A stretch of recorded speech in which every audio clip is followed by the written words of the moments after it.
Good morning. This is May the 22nd, Thursday, 2025. We are in BBA second semester compulsory English class, where yesterday we read the story or speech Steve Jobs, Stanford University commencement speech, where Steve Jobs tells how to achieve success in life. And he shares 3 personal reflective stories from his own life. The first story that Steve Jobs shares is about how Steve Jobs achieved success in his life by using his own past experiences to guide his future endeavors. As an example, we saw how Steve Jobs used his learning of calligraphy at Bart's College 10 years before, when he was designing the typeface for his new revolutionizing Macintosh computer, connecting the dot, bringing the past to make the future, learning from yesterday and taking proper decisions about tomorrow, connecting the dots. He tells a second story that is the theme of love and loss. And in that second part we read 2 kinds of love. One, he says that it was now that I found a girl with whom I fell in love and I married her. We don't know if Steve Jobs had other girlfriends also. I guess he didn't have. That was the only girl, first girl, and he married her. So this shows his faithfulness in human relationship, right? Yes. Second meaning of love that he describes is, he talks about loving your task, loving your job, loving what you do. If you want to be successful in life, give your 100% to the job you are doing.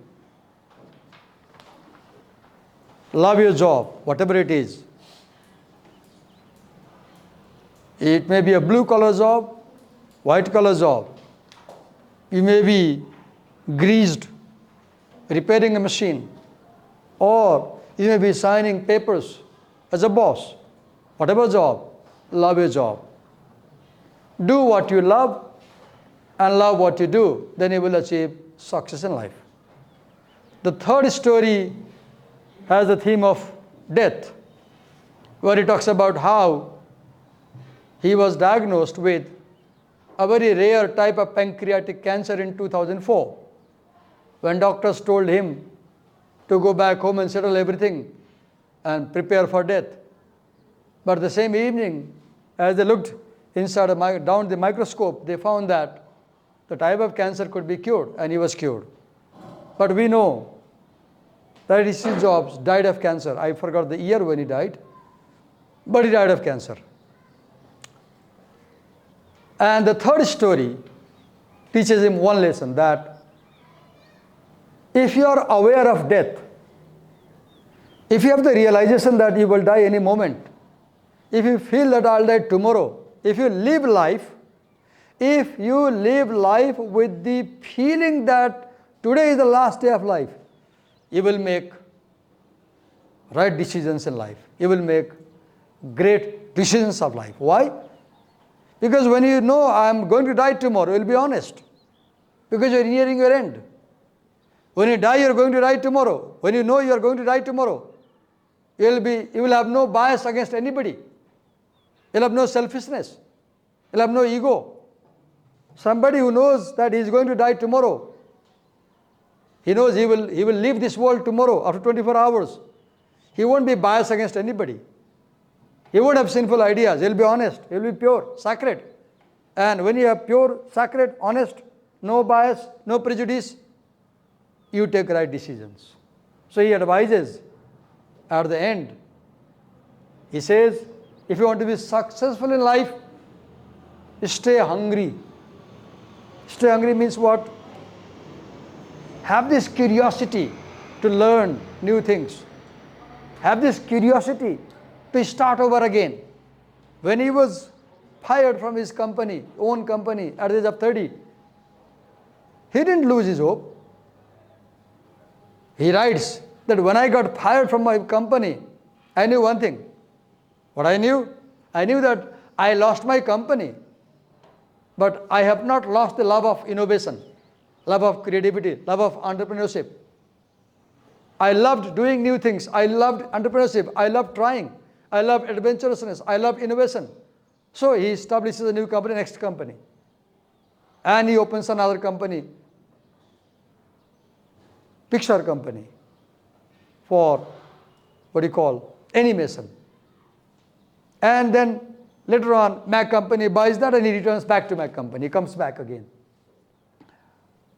And he ends his speech by saying that, have hunger and stay foolish. I couldn't understand what stay foolish means, but I guess staying foolish means show less than you have. Be wise, but show people that you are not wise. If you have 10 rupees, show people 1 rupee. Don't tell the 9 rupee. If you have 10 plants in your heart, don't tell any plant to people. Stay like a fool, as if they will think you don't know anything. And all of a sudden, come up with a great idea. You saw this in Atari in India. Atari in India, you saw that how humble he was. People hated him in the company, Bushnell's factory, where he designed games. But he kept working. Stay humble, stay gentle. Do not show a lot. Do not show pride. Do not show pride. Do not show what you have. Let people feel that you have nothing. Let people have the impression that you are a foolish guy, you can't do anything. And under the current, keep working. And tell people with great success, come up with great success. Then the world will remember and respect you. Okay. This is what we did in the previous class. Now we have a poem, Life is Fine by Langston Hughes. Langston Hughes is an Afro-American beat poet. Don't need to know about what is beat poetry. Poetry composed by Afro-American poets like Langston Hughes. So last year when I was teaching this poem, there was a coincidence. In this poem, the hero tries to commit suicide by jumping into river from top of the building. And I was teaching this poem. While teaching in the class, after class at 9:30, I got a message that one of my close friends from Biratnagar, who was a professor of English, he left home at 4 in the morning that same day, and he wrote a note. He said, I'm going to take Jala Samadhi, and he drowned himself in the Kosi river, and he died. Even after 1 year today, his body has not been recovered. See, it was a very tragic coincidence. I was teaching a poem about committing suicide by jumping in the river. And one of my friends on the same day really committed a suicide jumping in the river. Sometimes I feel what poets write has universal truth. Langston Hughes wrote this poem, I don't know how many years ago, in America. And something like that happened here with me in my life or with my friend's life. That's why it is said literature tells eternal truth. Eternal and universal. What literature writes is true always and everywhere. So let's invite Mr. Rai, Amit Rai. He will explain the point. You need a chair? You will sit down? Yeah, I think what- You will stand here? You can stand?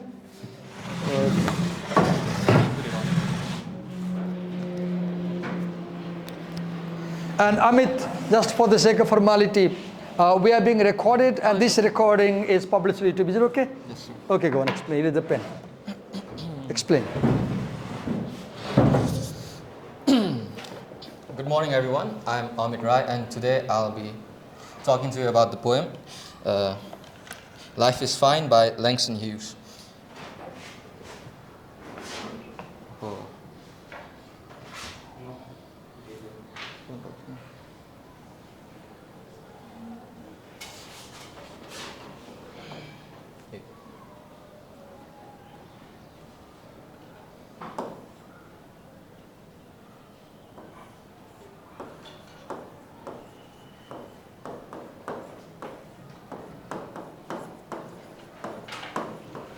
Langston Hughes. He was a African American poet. You can hold the copy in the hand if you're comfortable, and you can just keep writing. That's all right. That way you won't have to come back again and again on this podium. Go on. Langston Hughes was a prominent African American poet, playwright, and social activist. Write the point there. Okay. Write African American poet, write social activist. Always when you come to present, write points on the board so that the audience can note them down. As a presenter, you should present your ideas in bullets and points so that audience can grasp your point and explain them.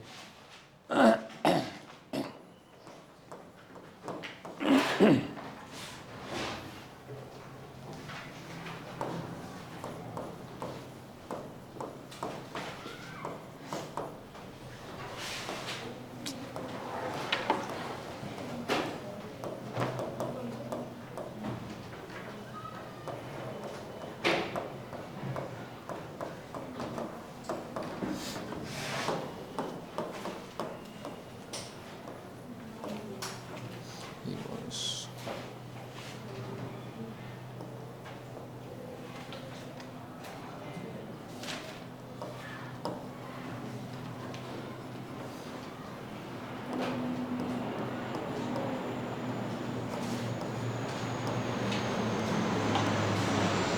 Acknowledged. When you write points, try to write them within 1 or 2 words, not a full sentence. Points are points, not in full sentence, just 1 word, 2 word. It's just this. Yeah, it's a try. Because that will save your time. As a presenter, you should have a skill to write long ideas using minimum words. That saves your time. Your audience can easily understand. This is called brevity. Telling something in concise way, briefly.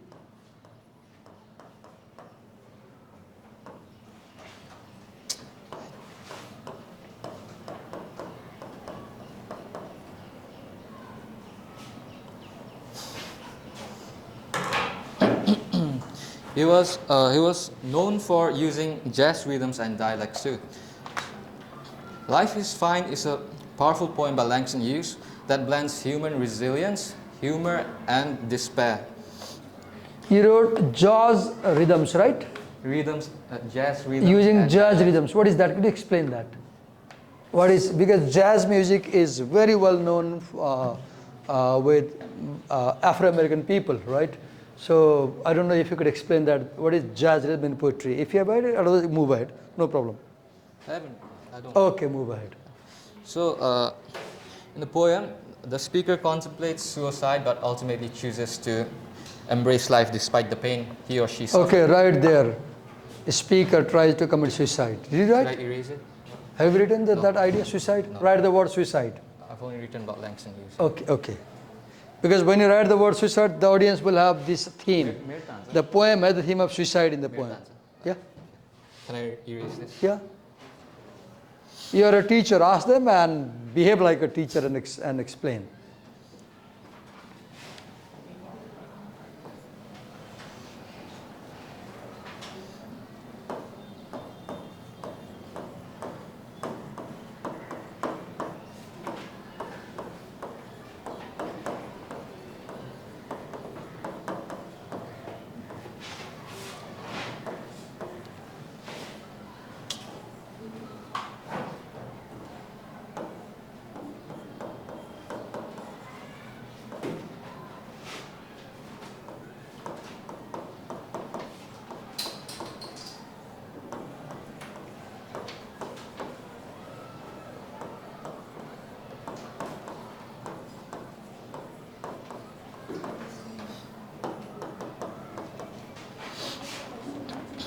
So I'll start by reading the poem. You wrote something very important there. A speaker contemplates on suicide, but finally chooses life. So here are two forces in the poem, life and death. Yes. This poem is about life and death. Choice between life and death. Go on. I went down to the river, I sat down on the bank. I tried to think but couldn't. As he reads lines, please follow the lines in your book. As he reads the line, please follow the lines. You once again read from beginning. I went down to the river, I sat down on the bank. I tried to think but couldn't, so I jumped in and sank. I came up once and hollered, I came out twice and cried. If that water hadn't been so cold, I might have sunk and died. But Make them sing the poem with you. You sing, the whole class will sing. Listen the poem, listen. See, poetry is for the ears primarily. Poetry is for the ears primarily. You have become so dry, you don't enjoy. So Amit, you and me will read and they will follow us, okay? Sir. So here we go. I went down to the river. Okay, 1, 2, 3, go. I went down to the river. I sat down on the bank. I tried to think but couldn't, so I jumped in and sank. Do you see the rhyming? Bank and sank. See, A, B, C, B. See the rhyming? A, B, C, B. Line A doesn't match with B, but line B matches with D. A, B, C, B, right? Okay, second stanza. Okay, come on. I came up once and hollered. You're not singing. You're not willing to sing. Oh, this is shocking to me. This is shocking. This behavior is shocking. A teacher is inspiring you to sing a poem and you're not willing. Why? Why you're not willing to sing the poem along with us and feel the rhythm, feel the musicality, feel the sound. Come back here once again. I came up once and hollered. I came up twice and cried.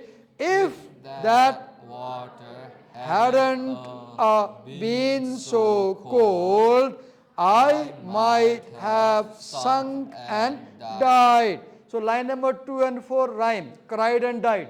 Do you see rhyming? See the rhyming. Cried and died. Okay, last. Next stanza. But it was cold in that water. It was cold. I took the elevator 16 floors above the ground. I thought about my baby and thought I would jump down. Line number 2 and 4 rhyme. Last. I stood there and I hollered. I stood there and I cried. If it hadn't been so high, I might have jumped and died. But it was high up there. It was high. So, since I am still here living, I guess I will live on. I have died for love, but for living I was born. Though you may see me holler and you may see me cry, I will be dogged, sweet baby, if you gonna see me die. Life is fine, fine is wine. Life is fine, fine is wine. Life is fine, fine is wine. So drink wine and enjoy life instead of thinking of suicide. Whatever comes in life, enjoy life. Or can I explain? Okay. Listen to his explanation. And please make notes as he explains.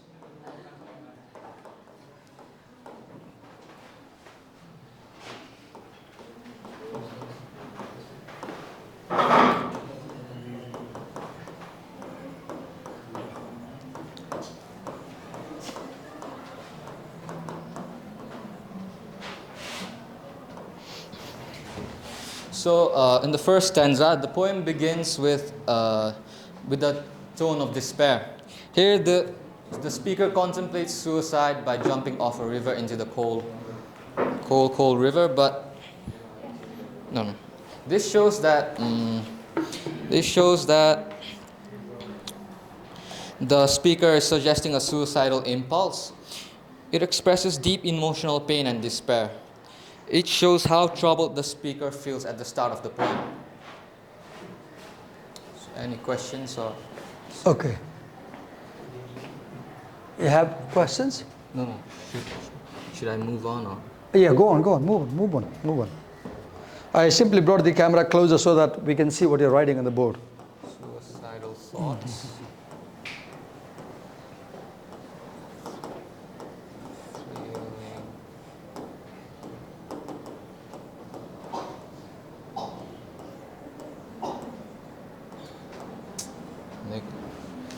Okay, the first stanza begins with despair, suffering, hopelessness,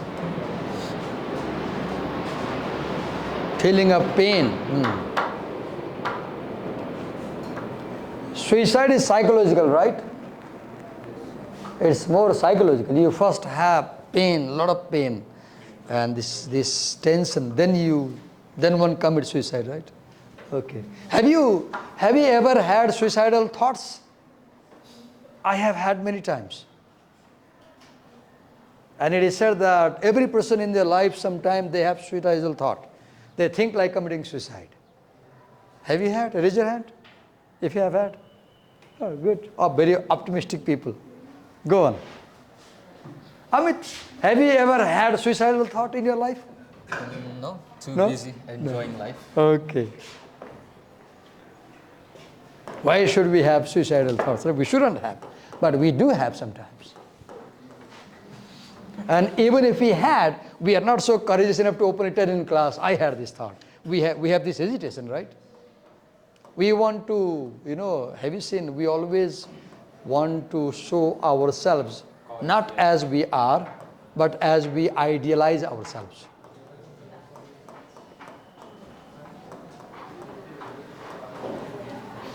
As he writes the meaning, also copy the meaning. I told you again and again, if he writes something on the board, you are supposed to copy it. In the second stanza, the speaker decides to not commit suicide as he thought that the water was too cold. Here it shows that... I have a question. You said that he decides to not die but live on because the water was too cold. Sir. Now, this is a line, right? I have a question. Why does the speaker decide to live on and not die? The physical discomfort brought by the freezing water made him change his mind. Dying The instincts. is more painful than living. Dying is more painful than living. In the first stanza, he jumped. He went into the water, Twice. but he did not die. He was near the death.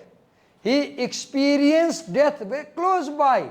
Then he realized, oh God, dying is not easy. So living must be much easier than dying.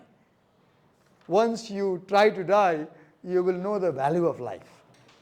Once you escape death close by, then you will understand how valuable life is. Then you will say, no, I won't die, I will survive.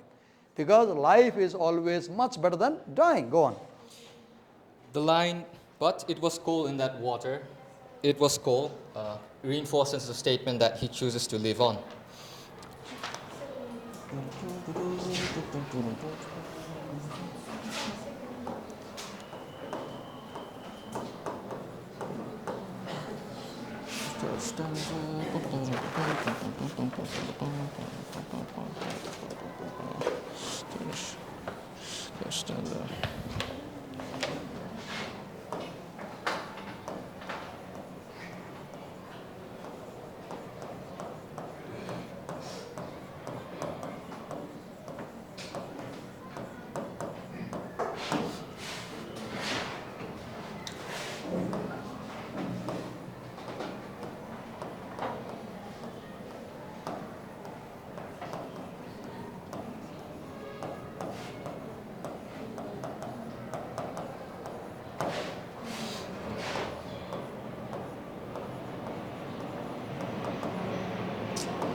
In the third stanza, the speaker, still heartbroken, chooses another method to take his or her own life, which is by jumping off of a building. A second attempt, right? Yes, sir. The speaker was thinking about his or her lost love. This shows that emotional hurt can also drive people to the thoughts of suicide. Does he anywhere in the poem remember his baby? Yeah, he talks about it in He talks about his the baby? lower stanzas. Huh? I was wondering what role does this memory about the baby has to discourage him from dying? When he goes on the building, who does he remember? He remembers his baby, I guess, right? I thought about my baby. I took the elevator 16 floors above the ground. I thought about my baby and thought I would jump down. I stood there and I hollered. I stood there and I cried. And if I had not been so high, I might have jumped and died. I feel like his love for the baby, his child, also encourages him to survive, to live. Okay.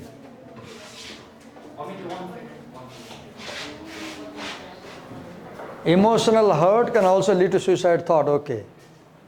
Third stanza.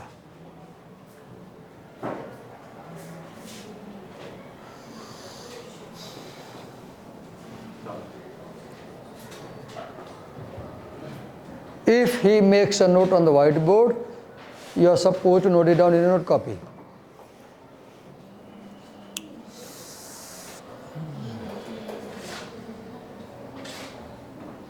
Writing is a very effective means of learning.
This stanza, the speaker feels intense emotional pain and decides to holler and scream out.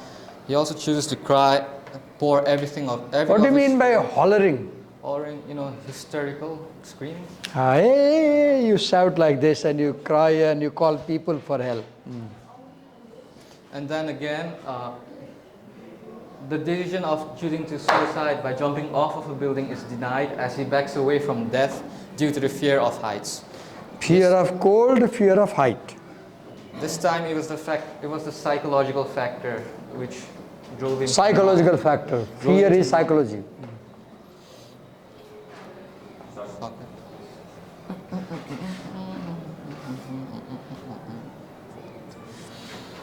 How many stanzas are there total? 6. Okay.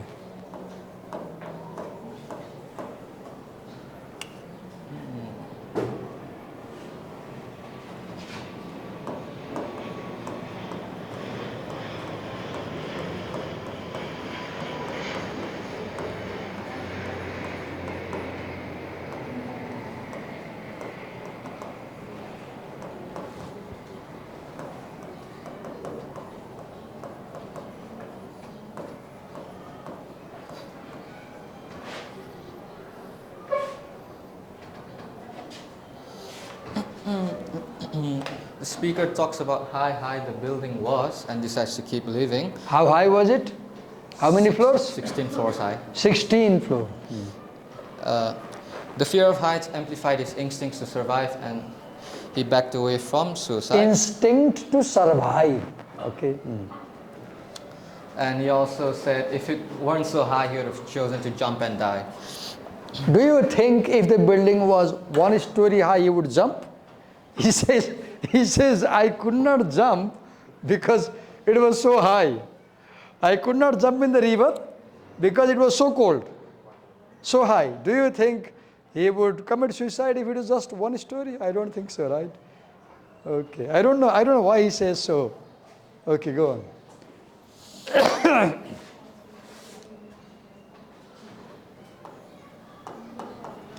You can relate this protagonist with poet himself, Langston Hughes himself, or African American black people.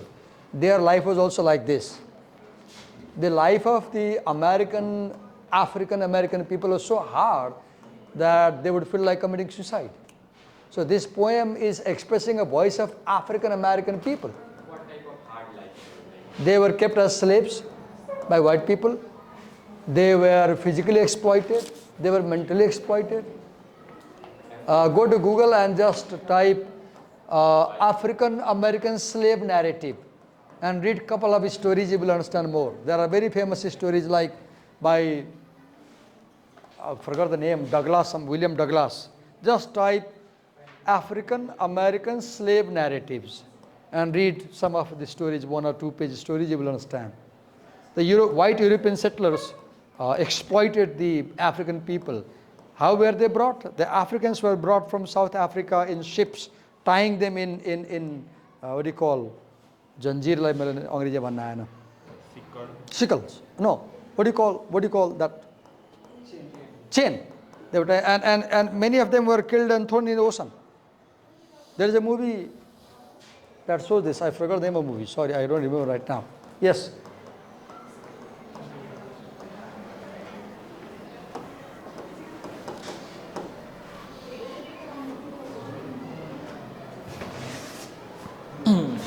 In stanza 6, the speaker admits that love hurts deeply enough to choose suicide, but people, they are meant to live on, even if they struggle and show pain.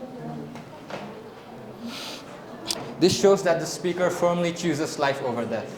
So I have a question to you, to the class. In this poem, the persona, the speaker is talking to someone. Whom is he addressing? Who is the audience in the poem? Who is the listener? To whom is this poem addressed? Someone? There is a hint in the poem. Somebody? Who is the listener in the poem? Who is the audience in the poem? To whom is he talking? See the last stanza. The baby. Though you may hear me holler, who is this you? And you may see me cry, who is this you? I will be dogged, sweet baby, if you gonna see me die. Baby, a child. So he gives up the whole idea of suicide for the sake of his child. He chooses life because there is another life, his baby. So he doesn't jump because he wants to live for his baby. So you see, this poem also expresses a father's love for the son or daughter, a father's love for the child. Look, the father is in a very difficult situation. Maybe he has no money, maybe he has no house, so he wants to commit suicide. But he survives because he loves his baby. He says, I am choosing life for you. Yes? The poem ends on a joyful note. The poem ends in a joyful note. Yes. Poem begins with pessimism, ends with optimism. Yes. Yes. The speaker embraces life, celebrating its beauty, and continues to live on with his baby despite the past pain. It's a declaration of hope, resilience, and a decision to live joyfully. Read the 3 words. You read the word last sentence you read? It's a? You said something? What did you say? Resilience? Hope, resilience, and decision. Write the 3 words. Hope, resilience. Write the words. Because you picked up the theme of the poem. This poem is about hope. This poem is about resilience. And this poem is about what, right? Hope, resilience, and what? Hope, resilience, and what?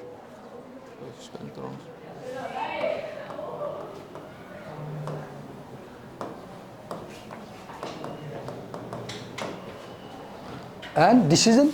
Or joyfully? Decision, you said? Yeah. Hope, resilience, and decision to live joyfully. What is this word? Decision. Okay, okay. So, hope. Hope for life. Don't commit suicide, be hopeful. What is resilience? What do you mean by resilience? What is resilience? Showing courage to face the odd situation. Showing courage, having courage to face difficulty. If you are resilient, you do not easily surrender. Look, he is resilient to death. He faces death, doesn't surrender. Right? And last is decision. What decision did he take? He took a decision to enjoy life because it is fine like wine. So this poem makes a big claim. In the poem, the speaker makes a big claim. What? The big claim is, life is fine. Life is fine. The title, big claim. See the argument in the poem. An argument begins with a claim. You say something. You assert. So what is the claim? Life is fine. Life is better. Why? Then claim, then you big data, reason, support. Why? Because dying is more difficult. Because dying means losing your baby. Because dying means putting your baby in bigger problem. So the whole poem is the reason to prove the claim that life is fine like wine. How does he know that life is fine? By facing death. First, in the river. Second, at the top of the building. He looks down. Oh God, 16 stories. No, I can't die. Twice, he sees death close by and comes to realize that, oh, death is so painful, so life is better than death. Life is fine claim. Evidence, the suffering he has, right? Yes, go on, finish it. Finish. Give him big hand. Wait a minute, I have some trouble. I'll put these two girls. I saw during the class that you are not paying attention, right? Take the mic and tell your understanding of the poem based on his presentation quickly. Okay, so in this presentation, it shows the battle of a man who is suffering from suicidal thoughts, and when he tried to do suicide or having very high suicidal thoughts, he thought about his baby, that I should not give up on my life for my mental sake. I should live for my fine. What were you talking about earlier together?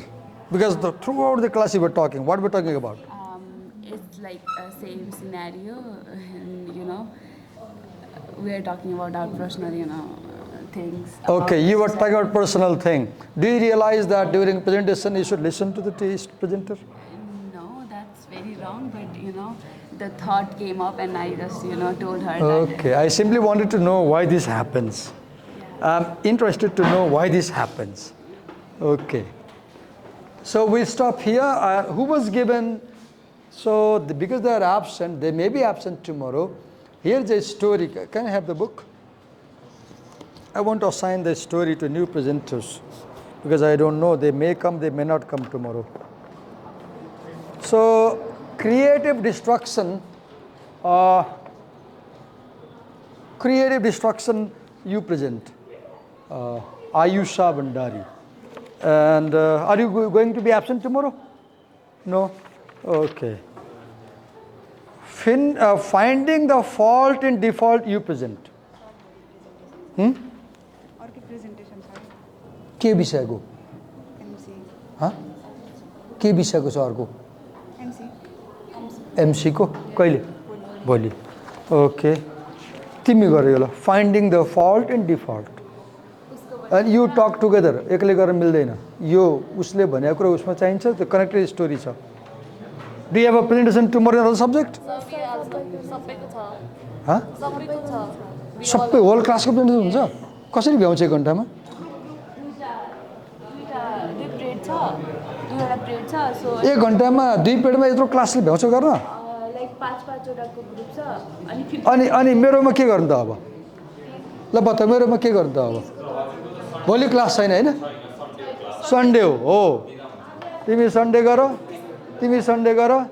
र तिमी पनि Sunday गर तिमीलाई मैले के assign गरेँ so what's your name Roshni will present the 2 phases of ambition. What's your name? Angela will present finding the faults in default. And Ayusha will present creative destruction. Thank you.